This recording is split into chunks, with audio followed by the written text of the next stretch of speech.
Dear students, good evening.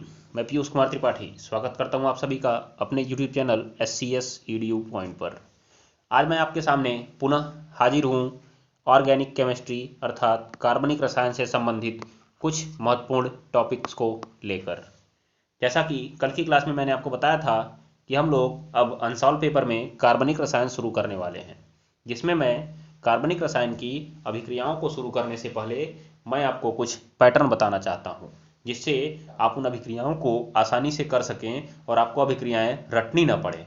अगर कल की क्लास आपको इंटरेस्टिंग लगी हो तो उसे शेयर करके हर जगह धुआं धुआं मचा दीजिए। चलिए, तो आज की क्लास हम लोग शुरू करते हैं। आज की क्लास में आपके लिए कुछ इंपॉर्टेंट फैक्ट और कुछ पैटर्न पुनः मिलने वाले हैं जो आपको जरूर पसंद आएंगे। तो चलिए, आज की क्लास बिना देर किए हुए हम लोग शुरू करते हैं। देखिए, आज की क्लास की शुरुआत मैं आपके सामने करना चाहूँगा सेट-जेफ नियम से। किस नियम से? सेट-जेफ नियम। ध्यान दीजिएगा आप लोग। तो जैसा कि कल मैं आपसे बात कर रहा था कि जो हमारे एल्केन टाइप यौगिक होते हैं, अर्थात जो सिंगल बॉन्ड वाले यौगिक, मतलब जो सिग्मा बंध वाले यौगिक होते हैं, वो सबके सब दो ही प्रकार का रिएक्शन देते हैं। एक तो प्रतिस्थापन देते हैं। कौन सा देते हैं? प्रतिस्थापन, जिसमें मैंने आपको दिखाया था कोई आया कोई गया। जैसे हम लोगों ने एक एग्जाम्पल भी लिया हुआ था C2H5Cl, और हमने इसकी क्रिया कराई थी किसकी OH से, जरा बताएंगे क्या आप? यहाँ पे मैंने जलीय लिखा था कि अल्कोहली? जलीय लिखा था ना? जरा आप कमेंट बॉक्स में बताइए कि अल्कोहली की OH लेने पर कैसी अभिक्रिया होती है। अल्कोहली की OH लेने पर कैसी अभिक्रिया होती है? चलिए, तो मैं आपको बताता हूँ। अल्कोहली की OH लेने पर विलोपन की अभिक्रिया होती है। यहाँ पर हुआ था प्रतिस्थापन।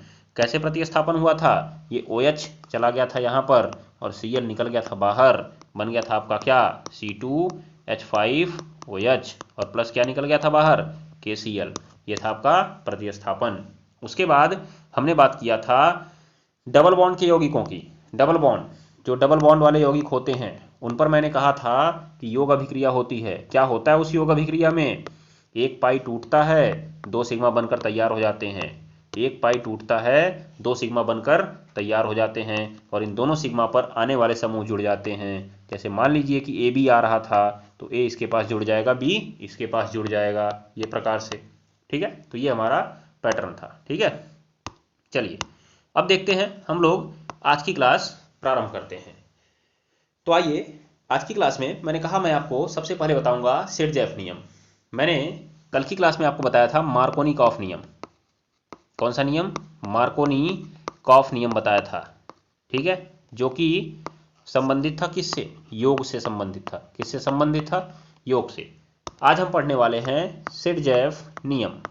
सेट-जेफ नियम। तो सेट-जेफ नियम किससे संबंधित है? सेट-जेफ नियम संबंधित है आपका विलोपन से। किससे संबंधित है? विलोपन से। तो जरा एक बार विलोपन अभिक्रिया तो जान लीजिए कि विलोपन अभिक्रिया क्या है। तो क्या लिखेंगे आप लोग? ऐसी अभिक्रिया, ऐसी अभिक्रिया जिसमें आधार अणु का कोई भाग, जिसमें आधार अणु का कोई भाग, ध्यान दीजिएगा, बाहर निकल जाता है, बाहर निकल जाता है, और अणु असंतृप्त हो जाता है, और अणु असंतृप्त हो जाता है। क्या कहलाती है? विलोपन अभिक्रिया कहलाती है। असंतृप्त से आप समझ गए होंगे, आपके दिमाग में घुस जाना चाहिए बात। क्या? पाई बंध बन जाता है। क्या बन जाता है? पाई बंध। कल आपने देखा था कि योग की अभिक्रिया में पाई टूटता है, पाई टूटता है और दो सिग्मा बनते हैं। परंतु अब जब हम विलोपन पढ़ने जा रहे हैं ना, तो दिमाग में बैठा लीजिए, दो सिग्मा टूटेंगे और उसकी जगह पर एक पाई बनेगा। दो सिग्मा टूटेंगे और उसकी जगह पर एक पाई बनेगा। ये बात को ध्यान में रखिए। तो जरा विलोपन अभिक्रियाओं के कुछ उदाहरण देखा जाए क्या? विलोपन अभिक्रियाओं के कुछ उदाहरण देखे जाएं। तो जैसे विलोपन अभिक्रियाओं का सबसे पहला आपका उदाहरण है विहाइड्रोजनीकरण। विलोपन अभिक्रिया का सबसे पहला उदाहरण है विहाइड्रोजनीकरण। विहाइड्रोजनीकरण का मतलब क्या है? हाइड्रोजन को बाहर निकालना। उस दिन मैंने आपको बताया था हाइड्रोजनीकरण कहते हैं ना उसे। हाइड्रोजनीकरण किसको कहते हैं? जब H2 का योग होता है, परंतु अब मैं कह रहा हूँ विहाइड्रोजनीकरण, अर्थात H2 को निकाल दिया जाएगा। ठीक है, तो विहाइड्रोजनीकरण का एक उदाहरण देखिए, जैसे आप ले लीजिए एथेन, चूंकि एथेन का फॉर्मूला होता है C2H6, जिसे आप CH3 सिंगल बॉन्ड CH3 लिख सकते हैं, परंतु मैं इसका एक एक हाइड्रोजन ऊपर दिखाना चाहता हूँ क्योंकि इसके 2 सिग्मा गेम में आने वाले हैं। देखिए ये वाला सिग्मा और ये वाला सिग्मा, दोनों से होता क्या है, यहाँ से हाइड्रोजन आपके निकल जाते हैं बाहर। ध्यान दीजिए, अब क्या हुआ, आगे बचा कौन, CH2 सिंगल बॉन्ड CH2, लेकिन इनका दोनों ऊपर वाला हाथ तो टूट गया, अर्थात सिग्मा टूट गए। अब इनके बीच क्या बन जाएगा, पुनः पाई बन जाएगा। मतलब आपने समझा कि ये यहाँ से हट जाएगा, ये यहाँ से हट जाएगा, और जब दोनों का एक एक बंध खाली हुआ तो दोनों कहेंगे चलो आओ हम लोग आपस में ही जुड़ जाते हैं और एक कैसा यौगिक बना लेते हैं, असंतृप्त यौगिक बना लेते हैं। ठीक है, ये बात को आप जरूर ध्यान में रखेंगे। तो ये आपका है विलोपन अभिक्रिया का पैटर्न। ऐसे ही आप देखेंगे एथिल क्लोराइड के बारे में। किसके बारे में आप देखेंगे, ethyl chloride, CH3 CH2 Cl, ये है। तो मैं इसको भी बनाता हूँ, देखिए CH2 बनाकर एक H मैं इसका ऊपर दिखाता हूँ, फिर CH2 बनाकर एक Cl मैं इसका दिखाता हूँ। तो हुआ क्या, फिर वही कहानी, ये दोनों निकल गए बाहर, और देखिए हुआ क्या यहाँ पे, CH2 सिंगल बॉन्ड CH2। अब दोनों के एक एक बंध जब कम हो गए तो इन दोनों को आपस में बंध बनाना ही पड़ेगा, अर्थात यहाँ भी देखिए अणु असंतृप्त हो गया, ये डबल बॉन्ड है, ट्रिपल मत समझिएगा इसको। ठीक है, चलिए अब उसके बाद देखिए इसका नाम जानते हैं क्या है, यहाँ पे कौन बाहर निकला है, यहाँ पे बाहर निकला HCl, तो इसका जो नाम होता है वी हाइड्रो हैलोजनीकरण होता है, क्योंकि ये Cl एक हैलोजन तत्व है ना, तो इसका जो नाम होता है वी हाइड्रो हैलोजनीकरण होता है। हो जाएगा, ये बात को जरूर ध्यान में रखिएगा। ठीक, चलिए उसके बाद देखा जाए, उसके बाद आगे बात करें हम लोग, एक आता है इसमें निर्जलीकरण। क्या आता है, निर्जलीकरण, जो आपके लिए बहुत इंपॉर्टेंट है, जो आपके लिए बहुत इंपॉर्टेंट है। निर्जलीकरण में कौन बाहर निकलता है, जल बाहर निकलता है, और बाकी तो आप केमिस्ट्री के विद्यार्थी हैं, जानते हैं जल को अब आप क्या पढ़ेंगे, HOH पढ़ेंगे। क्या पढ़ेंगे, HOH। इसका मतलब OH बाहर निकल रहा है, तो निर्जलीकरण किसका होगा, बताएंगे क्या, निर्जलीकरण तो भैया एल्कोहल ही का होगा। किसका होगा जी, एल्कोहल का होगा। तो देखिए कैसे होगा, देखेंगे क्या आप लोग। देखिए मैं पकड़ता हूँ एथिल एल्कोहल, मैं इसका एक H ऊपर दिखाता हूँ और CH2 लिख के यहाँ पे OH दिखाता हूँ। ध्यान दीजिएगा आप लोग, जब इसको सांद्र H2SO4 के साथ, किसके साथ, सांद्र H2SO4 के साथ 180 डिग्री सेल्सियस पर गर्म किया जाता है। अभी आपने पढ़ा था इसको निर्जलीकरण, क्या पढ़ा था, निर्जलीकरण, अभी आप पढ़ेंगे भी इसको, निर्जलीकरण की E1 और E2 क्रिया विधि, ध्यान दीजिएगा। तो ये उसी में आपको मिलेगा। क्या होता है, यहाँ का H यहाँ का OH निकल जाता है बाहर और बन जाता है आपका CH2 डबल बॉन्ड CH2, दिखाई दे रहा है ना, याद रखिएगा। तो हर जगह यहाँ पे क्या हो रहा है कि कोई बाहर निकल रहा है लेकिन कोई आ नहीं रहा है, इसीलिए इसे कहा गया विलोपन। तो इसमें आप लोग 3 इंपॉर्टेंट चीज़ें देख लिए, निर्जलीकरण, विहाइड्रोहैलोजनीकरण और विहाइड्रोजनीकरण। इनकी परिभाषा आपसे पूछी जा सकती है, इनकी परिभाषा आपसे पूछी जा सकती है। ठीक है, चलिए उसके बाद देखिए मैं आपको एक चीज़ बताता हूँ, इसमें यहाँ से तो ठीक था, कैसे, देखिए इसमें क्या हुआ, ये CH2 था, यहाँ पे H था, ये CH2 था, यहाँ पे OH था। OH कहा मैं जा रहा हूँ, H का मैं भी तुम्हारे साथ चलता हूँ, पकड़ लिया और चल दिए दोनों। लेकिन मैं कहता हूँ जरा आप इस बात को देखिए, ये चीज़ देखिए आप लोग, CH2 H CH OH और यहाँ पे CH H, उसके बाद यहाँ पे आया CH3। ठीक है, तो अब जरा देखेंगे आप कि अब यहाँ से जब OH बेचारा भागेगा, OH कौन भागेगा, OH, तो वो तो किसी H को लेकर भागेगा। अब जैसे ये भागता है तुरंत ये कहता है H, ये मैं भी तुम्हारे साथ चलूँगा। तो ये कहता है कहाँ उसके साथ जा रहे हो, मेरे साथ चलो ना, ध्यान दीजिएगा। तो जरा आप समझिए कि पहले जब इन दोनों से भागा तो क्या उत्पाद बनेगा, इसका भाग गया तो ये CH2 हो गया और ये हो गया CH, इसका नहीं भाग पाया तो ये CH2 ही रह गया और ये क्या हो गया CH3। तो आपने देखा कि इस वाले का एक बंध कम हो गया, इस वाले का एक बंध कम हो गया, दोनों ने बना लिया और यहाँ पे हो गया 1 2 3 4, अर्थात बन गया 1 ब्यूटीन। क्या बन गया जी? 1 ब्यूटीन। परंतु जब इस वाले H को लेकर भागा, इसको नहीं लेकर भागा, याद रखिएगा, मतलब इस वाले को लेकर नहीं भागा, वहाँ पे बना रह गया। इस बार वो लेकर भागा दूसरे वाले को। किसको लेकर भागा? दूसरे को, इसको और इसको। तो क्या हो गया? देखिए, ये तो अब CH3 रह जाएगा, ये तो CH हो गया क्योंकि इसका OH भाग गया, और ये वाला भी CH हो गया क्योंकि उसका H भाग गया, और यहाँ पे आ गया CH3। अब डबल बॉन्ड यहाँ बनेगा। गिनती करिए जरा, 1 2 3 4। दूसरे नंबर पर ब्यूटीन आया तो आप क्या बोलेंगे इसे? ब्यूटीन 2 या 2 ब्यूटीन। तो जरा देखेंगे क्या उत्पाद में अंतर आ गया कि नहीं आ गया। यहाँ देखिए 2 ब्यूटीन बना और यहाँ 1 ब्यूटीन बना। इसका मतलब अब जल के निकलने से दो उत्पाद संभव हो रहे हैं, पहला उत्पाद इधर, दूसरा उत्पाद इधर। तो जैसे कल हमने देखा था कि योग के बाद अगर दो उत्पाद बनने वाले हैं तो उस पर लगता है मार्कोनी-काफ नियम, वैसे ही अगर विलोपन के बाद दो उत्पाद बनने वाले हैं तो इस पर बनता है आपका सेट-जैफ नियम। कौन सा नियम लगता है जी? इस पर लगता है आपका सेट-जैफ नियम। तो आइए जरा सेट-जैफ नियम को भी देख लेते हैं। सेट-जैफ नियम, तो सेट-जैफ ने क्या कहा कि देख भाई वाह, जब विलोपन अभिक्रिया में कोई समूह बाहर निकलेगा, कोई समूह बाहर निकलेगा, जैसे इन्होंने मुख्यतया OH माइनस और हाइड्रोजन को पकड़ा था, दो लोग को पकड़ा था, ठीक है, बहुत ज़्यादा परे फोकस नहीं किए हुए थे। तो OH माइनस और X माइनस को इन्होंने पकड़ा तो कहा कि जब निकलने वाला समूह बाहर निकलता है तो अपने पास वाले उस कार्बन से, ध्यान दीजिएगा, अपने पास वाले उस कार्बन से हाइड्रोजन निकालता है जहां पर हाइड्रोजन की संख्या कम होती है। ध्यान दीजिएगा, जहां पर हाइड्रोजन की संख्या क्या होती है? कम होती है। याद रखिए, मैंने आपको बताया ना कि उससे निकालेगा जहां पर हाइड्रोजन की संख्या कम होगी। ये कहा सेट-जैफ ने। तो अब आप बताइए कि ये यहाँ पे है तो कौन से वाले को निकालेगा जी? इस वाले को निकालेगा, नंबर 1 वाले को कि नंबर 2 वाले को? बताइए कमेंट बॉक्स में।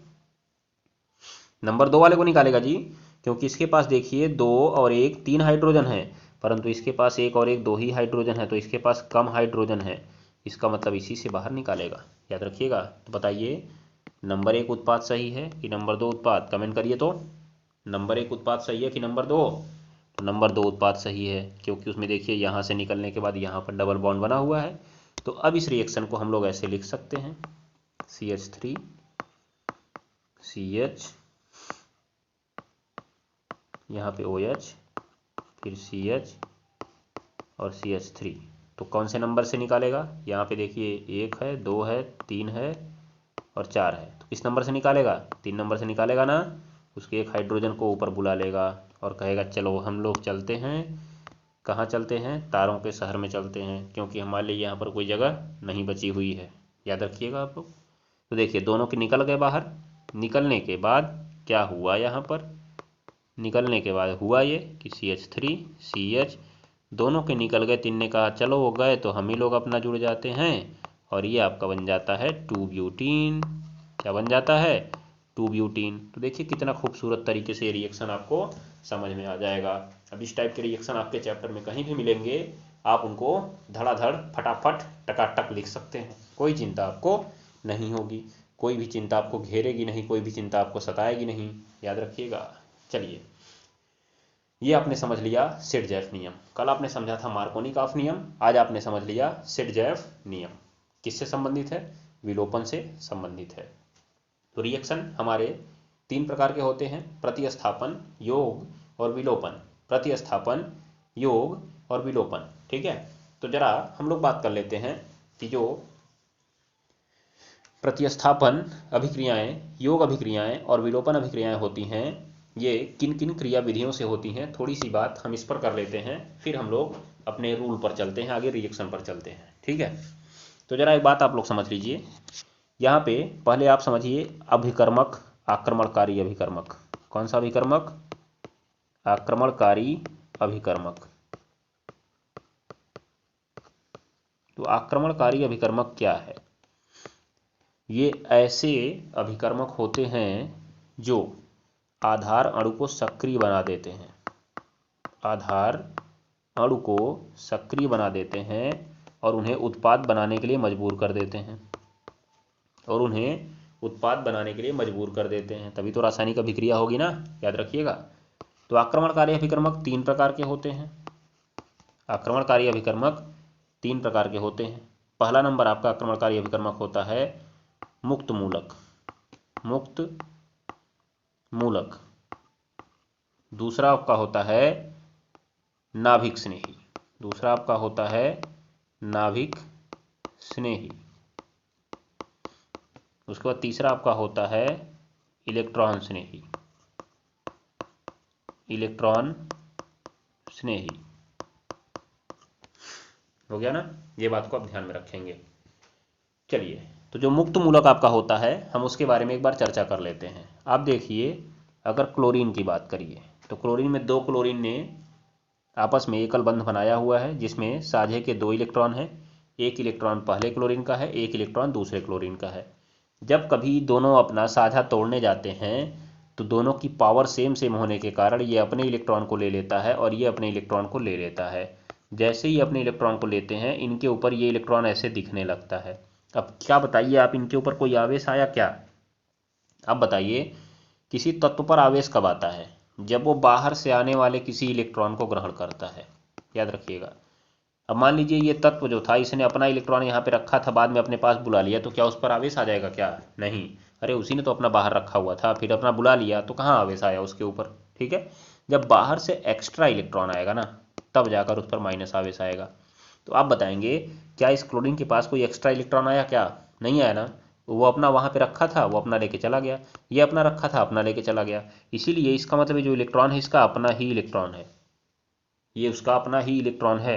लेकिन ये युग्मित नहीं है। इलेक्ट्रॉनों की युग्मित होने की प्रबल प्रवृत्ति होती है, इसीलिए ये तुरंत किसी दूसरे से जुड़ना चाहेगा, तुरंत किसी दूसरे से जुड़ना चाहेगा, और इसी को कहा जाएगा मुक्त मूलक। क्या कहा जाएगा जी? मुक्त मूलक। तो क्या कहेंगे? परमाणु या परमाणुओं का ऐसा समूह, परमाणु या परमाणुओं का ऐसा समूह जो उदासीन होता है, जो उदासीन होता है, परंतु उसके पास एक विषम इलेक्ट्रॉन होता है, परंतु उसके पास एक विषम इलेक्ट्रॉन होता है, मुक्त मूलक कहलाता है। और ये किसी दूसरे से जुड़ने की प्रबल प्रवृत्ति रखता है। क्या रखता है जी? किसी दूसरे से जुड़ने की प्रबल प्रवृत्ति रखता है। आप इस बात को जरूर ध्यान में रखेंगे, ठीक है। उसके बाद हम लोग आते हैं इलेक्ट्रॉन स्नेही और नाभिक स्नेही पर। तो पहले आप इलेक्ट्रॉन स्नेही के बारे में बात कर लीजिए। इलेक्ट्रॉन स्नेही का मतलब है इलेक्ट्रॉन से स्नेह करने वाले, इलेक्ट्रॉन से स्नेह करने वाले, अर्थात धनायन। इलेक्ट्रॉन से स्नेह करने वाले अर्थात कौन? धनायन। इलेक्ट्रॉन से स्नेह करने वाले अर्थात धनायन। ये बात को ध्यान में रखिएगा। इसका मतलब अगर मैं पूछूं कि इलेक्ट्रॉन स्नेही कौन होता है बच्चा, तो आप कहेंगे गुरुदेव सभी धनायन इलेक्ट्रॉन स्नेही होते हैं। सभी धनायन क्या होते हैं? इलेक्ट्रॉन स्नेही होते हैं। इसका प्रदर्शन जरा आप जान लीजिए। कहीं पर अगर प्रदर्शित करना है इलेक्ट्रॉन स्नेही को, तो आप किससे प्रदर्शित करेंगे? E+ से। तो आप जरा बताइए कि ये मैंने देखा HCl था और मैंने इसको बाद में लिख दिया H+Cl-। तुरंत कमेंट बॉक्स में कमेंट करिए कि इसमें इलेक्ट्रॉन स्नेही कौन है। इसमें इलेक्ट्रॉन स्नेही कौन है? जो प्लस है वही तो इलेक्ट्रॉन स्नेही है।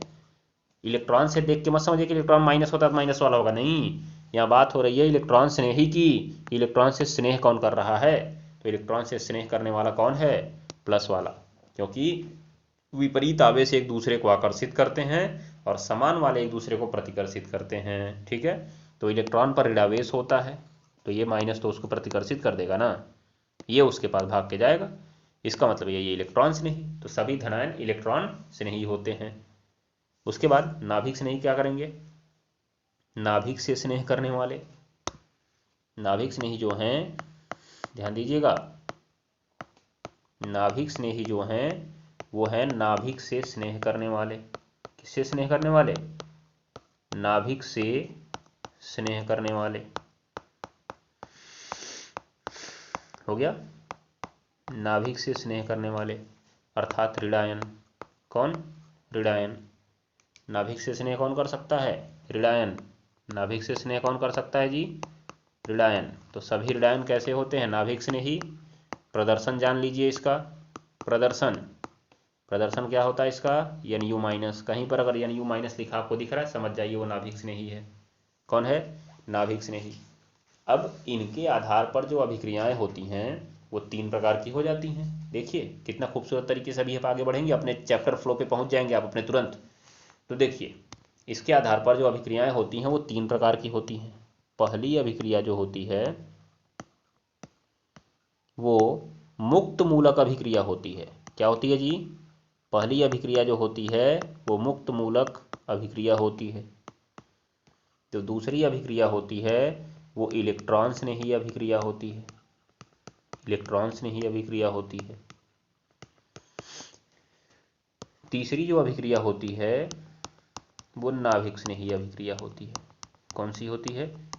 नाभिक स्नेही अभिक्रिया होती है। ठीक, तो मुक्त मूलक हमारे सिलेबस में एक जगह मिलने वाली है हमको, हैलो एल्केन में।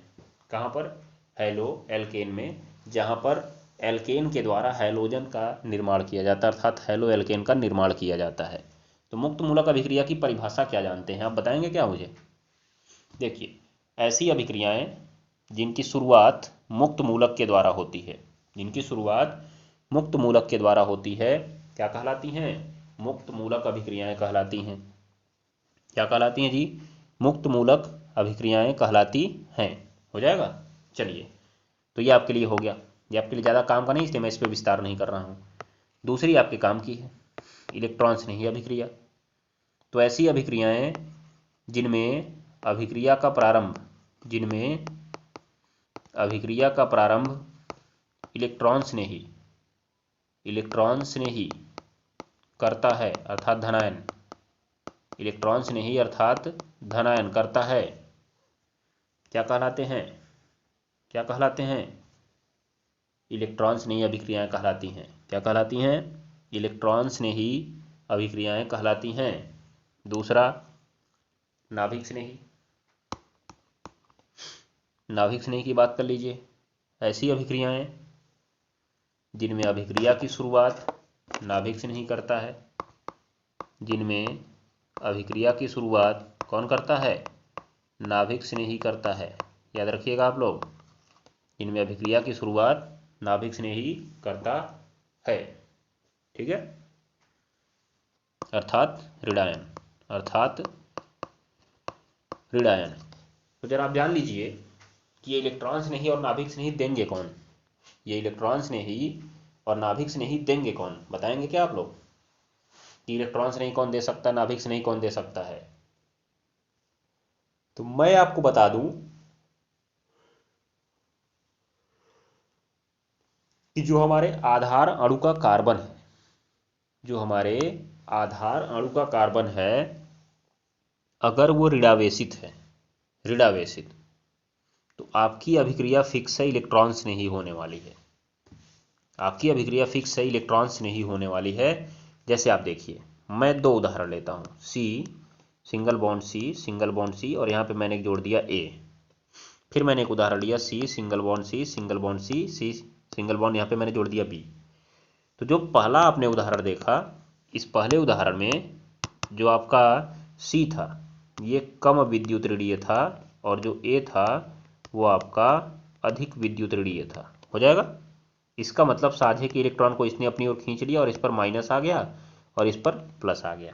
ठीक, और आपने यहाँ पर 2 चीज़ें ले रखी थी, एक आपने E+ ले रखा था और एक आपने NU- ले रखा था। दोनों तैयार बैठे थे। तो आप कहेंगे कि इसमें अभिक्रिया की शुरुआत कौन करेगा, यही आपको जानना है। इसमें देख लीजिए, जो कार्बन था वो अधिक था और ये जो B था वो कम था। B था वो क्या था? कम था। हो जाएगा? तो अब जरा देखिए, कार्बन की विद्युत ऋणात्मकता अधिक थी, इसका मतलब इस पर आंशिक ऋणावेश आ गया और इस पर क्या आ गया? आंशिक धनावेश आ गया। इस पर आंशिक ऋणावेश और इस पर आंशिक धनावेश। हो जाएगा? तो अब अगर मैं बात करूं कि कार्बन पर आंशिक ऋणावेश, इस पर आंशिक धनावेश, क्योंकि इसने साझे के इलेक्ट्रॉन को खींच लिया। यहाँ पर भी हमारे पास 2 ऑप्शन थे, एक था E+ और एक था NU-, दोनों आ सकते थे। तो आपने कहा जल्दी बताइए ना, क्यों इतना मुझे परेशान कर रहे हैं? तो मैंने कहा बस बच्चा काम हो गया है। देखो क्या काम हो गया जी, यहां पर ये कार्बन पर कैसा आवेश आया, धनावेश, ध्यान दीजिएगा। तो वहां से आने वाला पहले ऋणावेश होगा, वहां से आने वाला पहले कौन होगा, ऋणावेश। बताइए कौन जाएगा, नाभिक स्नेही जाएगा। कौन जाएगा जी, नाभिक स्नेही जाएगा। तो पहली अभिक्रिया हमारी है वो नाभिक स्नेही है। कौन सी स्नेही है, नाभिक स्नेही। तो आप इस तरह से आराम से पकड़ सकते हैं कि हमारा जो रिएक्शन होगा वो नाभिक स्नेही होगा कि इलेक्ट्रॉन स्नेही होगा। हमारा जो रिएक्शन होगा वो नाभिक स्नेही होगा कि इलेक्ट्रॉन स्नेही। तो पहले वाले में आपने देखा कि चूंकि कार्बन पर आया था धनावेश, इसलिए उधर से पहले भाग के आना पड़ा किसको, ऋणावेश को। इसको नहीं देखना, ये तो बाद की कंडीशन है। कार्बन से शुरू होता है, क्योंकि आप कार्बनिक रसायन पढ़ रहे हैं, याद रखिएगा आप लोग। तो शुरुआत यहाँ से होती है, यहाँ से, ठीक है। तो कार्बन के पास पहले भाग के कौन जाएगा, ऋणावेश। आप लोग कहेंगे हाँ हाँ ये नाभिक स्नेही अभिक्रिया हो गई, क्योंकि कौन पहले आया, नाभिक स्नेही पहले आया। अब जरा आप लोग इसमें बता दीजिए तो कैसी अभिक्रिया होगी, इसमें कैसी अभिक्रिया होगी। मुझे मालूम था आप लोग बता देंगे, बहुत बढ़िया। चलिए तो देखिए क्या हुआ इसमें, कार्बन पर कैसा आवेश आया, ऋणावेश। तो उधर से भागकर किसको आना पड़ेगा, धनावेश को। किसको आना पड़ेगा भागकर, धनावेश को आना पड़ेगा। तो इसका मतलब ये कैसी अभिक्रिया है, ये इलेक्ट्रॉन स्नेही अभिक्रिया है। कैसी अभिक्रिया जी, इलेक्ट्रॉन स्नेही अभिक्रिया है। हो जाएगा ना, याद रखेंगे आप लोग। तो ये कैसी अभिक्रिया है, इलेक्ट्रॉन स्नेही अभिक्रिया है। देख लिया ना आपने, नाभिक स्नेही अभिक्रिया क्या होती है और इलेक्ट्रॉन स्नेही अभिक्रिया क्या होती है। हो जाएगा। मैं आपको इसका एक उदाहरण दिखाऊं, उदाहरण मैं दिखाऊं आपको, देखेंगे आप लोग। चलिए तुरंत कमेंट बॉक्स में कमेंट करिए कि हाँ सर जी मुझे उदाहरण देखना है। तो मैं आपको उदाहरण दिखाता हूँ। पहला उदाहरण आपको मैं दिखाता हूँ नाभिक स्नेही, नाभिक स्नेही लेकर। क्या दिखाता हूँ, नाभिक स्नेही लेकर दिखाता हूँ मैं। तो आइए इसके लिए हम लेते हैं एथिल क्लोराइड, एथिल क्लोराइड। हो गया। तो आप देखेंगे यहाँ पे ये लिखा हुआ है CH3 CH2 single bond Cl, ये इसका फॉर्मूला है। अब उसके बाद आप जरा आगे देखिए क्या होगा, यहाँ पर क्या कहानी होती है। क्योंकि इसमें आप जानते ही हैं कि Cl की विद्युत ऋणात्मकता ज़्यादा, इसलिए साझे के इलेक्ट्रॉन को खींच लेगा, इस पर आंशिक ऋणावेश आएगा और इस पर आंशिक धनावेश आएगा। तो ये जो आपका है धनावेशित हो गया। अब आप बताएंगे क्या इसकी ओर कौन आएगा, इसके पास तो आएगा ऋणावेश, फिक्स है। कौन आएगा इसके पास, अब ऋणावेश। ऋणावेश आने का मतलब उसे आप क्या कहते हैं, नाभिक स्नेही कहते हैं। अभिक्रिया हो गई ना नाभिक स्नेही। देखिए मैं अभिकर्मक लाया ही नहीं, अभी आक्रमणकारी अभिकर्मक आया ही नहीं, मैंने पहले ही बता दिया ये अभिक्रिया नाभिक स्नेही होने वाली है। मैंने पहले ही बता दिया कि ये अभिक्रिया कैसी होने वाली है, नाभिक स्नेही होने वाली है। तो देखिए जरा कौन होता है यहाँ पे, KOH होता है। वो भी कैसा होता है, जलीय होता है। कैसा होता है, जलीय, जिसमें एक आपका K+ बनता है और एक आपका बनता है OH-। तो इसमें ये आपका जो है ये तो है इलेक्ट्रॉन स्नेही।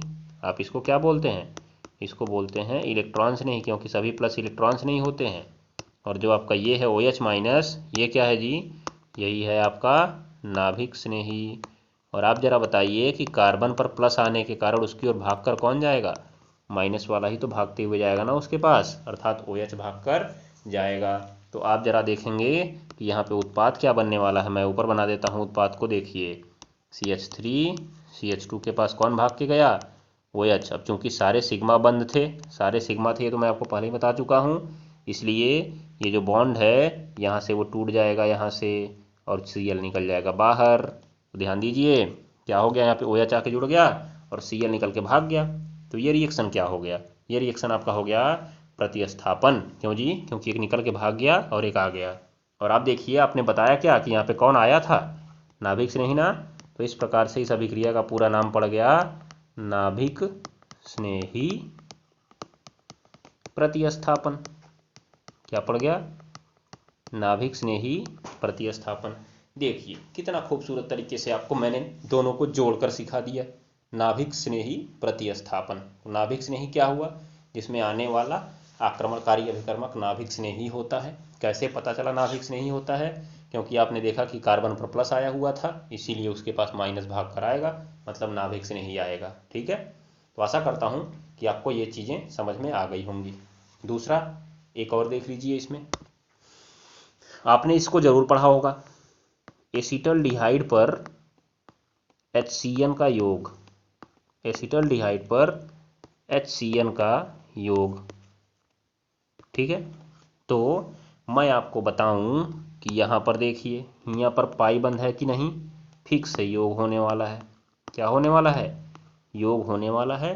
क्या होगा देख लीजिए एक बार के लिए, पाई टूटेगा, पाई टूटेगा, 2 सिग्मा बनेंगे। कैसे? देखिए, इसका टांग ऊपर, इसकी टांग ऊपर, इसमें से कौन किसके पास जाएगा आप बताइए?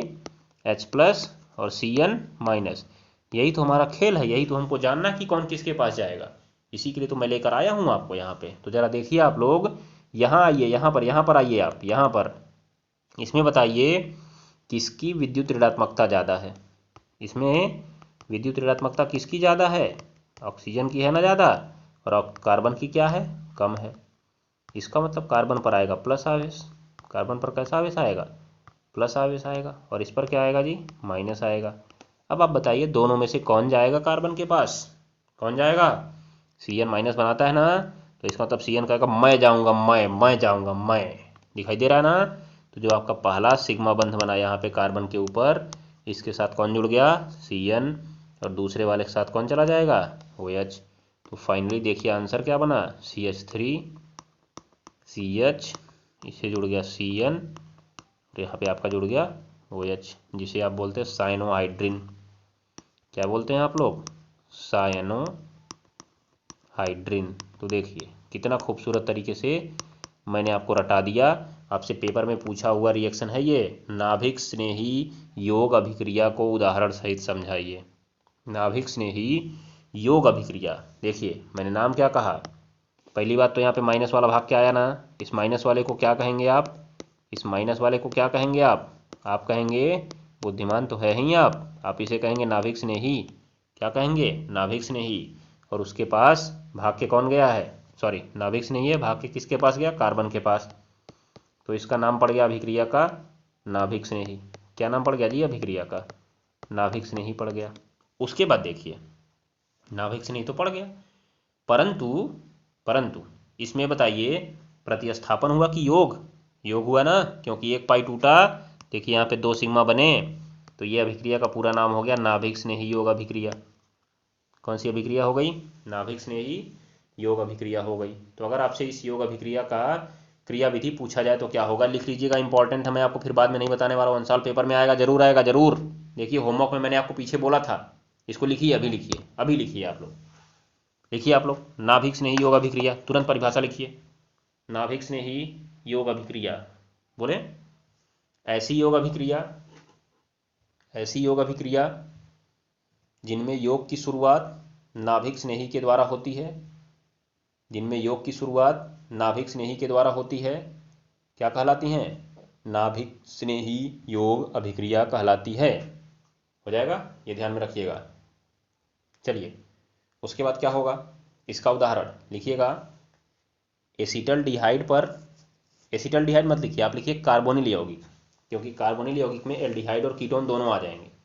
तो लिखेंगे आप कार्बोनिल यौगिक, कार्बोनिल यौगिक, और कोष्ठक में इसको बना लीजिएगा, कार्बोनिल यौगिक, कोष्ठक में इसको आप बना लेंगे ये ऐसे, पर हो गया। नाभिक स्नेही योग अभिक्रिया होती है, नाभिक स्नेही योग अभिक्रिया होती है, नाभिक स्नेही योग अभिक्रिया होती है। हो गया। तो जैसे लिखिएगा, जैसे, जैसे इस रिएक्शन को आप पहले लिखिए, इस रिएक्शन को आप पहले लिखिए। देखिए क्या होगा, ये 2 बंध खाली हैं, किसी से भी जुड़ सकते हैं। आपका यहाँ एक बंध सिग्मा वाला, पाई वाला टूट गया, और कितने सिग्मा बनकर तैयार हो गए? 2 सिग्मा बनकर तैयार हो गए। पहली सिग्मा पर कौन जुड़ गया? CN। दूसरी सिग्मा पर कौन जुड़ गया? H। नीचे हम लिखेंगे इसकी क्रिया विधि, इसकी क्रिया विधि, इसकी क्रिया विधि। तो आइए इसकी क्रिया विधि पर, क्या है इसकी क्रिया विधि जरा बताएंगे मुझे क्या आप लोग? इसकी क्रिया विधि पर आइए। तो इसकी जो क्रियाविधि है उसको हम लिखेंगे क्या, कैसे लिखेंगे, जरा इस बात को देखिए आप लोग। पहला नंबर आप लिखेंगे, पहला नंबर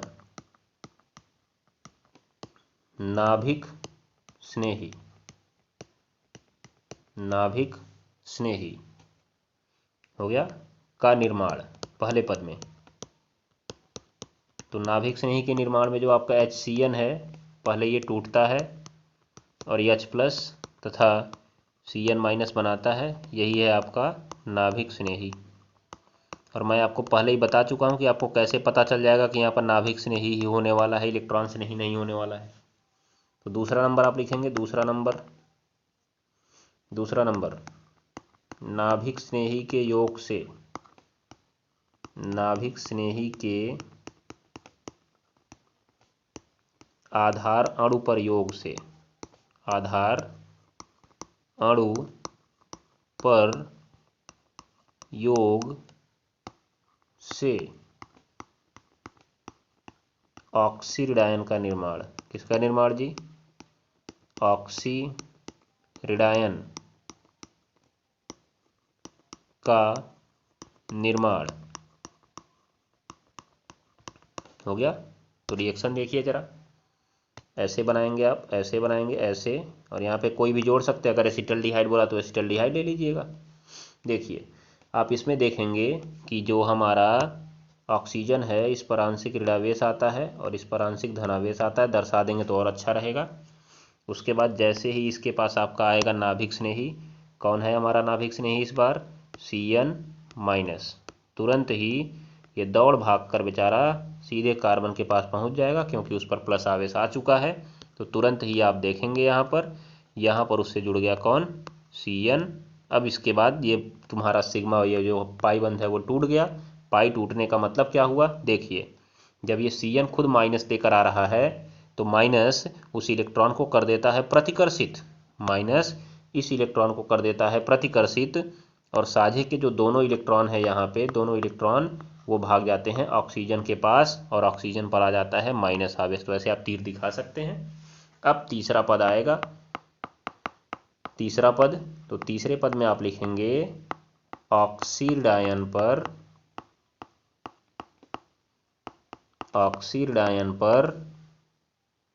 इलेक्ट्रॉन स्नेही के योग से उत्पाद का निर्माण, इलेक्ट्रॉन स्नेही के योग से उत्पाद का निर्माण। तो देखिए हो गया कि नहीं हो गया? देखिए इसमें दोनों आए हैं, इलेक्ट्रॉन स्नेही भी आ रहा है और नाभिक स्नेही भी आ रहा है, लेकिन शुरुआत किसने की थी? शुरुआत नाभिक स्नेही ने की थी ना, इसलिए उसका नाम नाभिक स्नेही योग अभिक्रिया पड़ेगा। अब देख लीजिए आप लोग अगला पद क्या होने वाला है। यहाँ से जो आपका बना था ये वाला चीज़ जिसे आपने ऑक्सीडायन नाम दिया था क्योंकि ऑक्सीजन पर ऋणावेश आया है, इसके पास तुरंत वो इलेक्ट्रॉन स्नेही चला आता है। कौन सा वाला जी? जो आपने यहाँ पे देखा था, कौन है इलेक्ट्रॉन स्नेही? यही तो है इलेक्ट्रॉन स्नेही ना। इधर देखिए, यही तो है आपका इलेक्ट्रॉन स्नेही। तो इलेक्ट्रॉन स्नेही ये बाद में आता है, बाद में क्या होगा यहाँ पे देखिए, इलेक्ट्रॉन स्नेही आएगा आपका और कहेगा अब मैं आ रहा हूँ, मैं तुमसे जुड़ूंगा, घबराओ मत। यहाँ पे आके वो उससे जुड़ जाता है, तो C यहाँ पे आपका जुड़ जाता है Cn और सिंगल बॉन्ड O के साथ कौन जुड़ जाता है? OH। ये आपका बन गया उत्पाद। तो ये हो गई आपकी क्रियाविधि, ये हो गई आपकी क्रियाविधि। कौन सी अभिक्रिया की क्रियाविधि हो गई जी? नाभिक स्नेही योग अभिक्रिया की क्रियाविधि हो गई। नाभिक स्नेही योग अभिक्रिया की क्रियाविधि वेरी इंपॉर्टेंट है, आपके पेपर में पूछी गई है। आप इसको जरूर नोट करेंगे, नहीं नोट करेंगे तो रोएंगे, हमारा क्या लेंगे।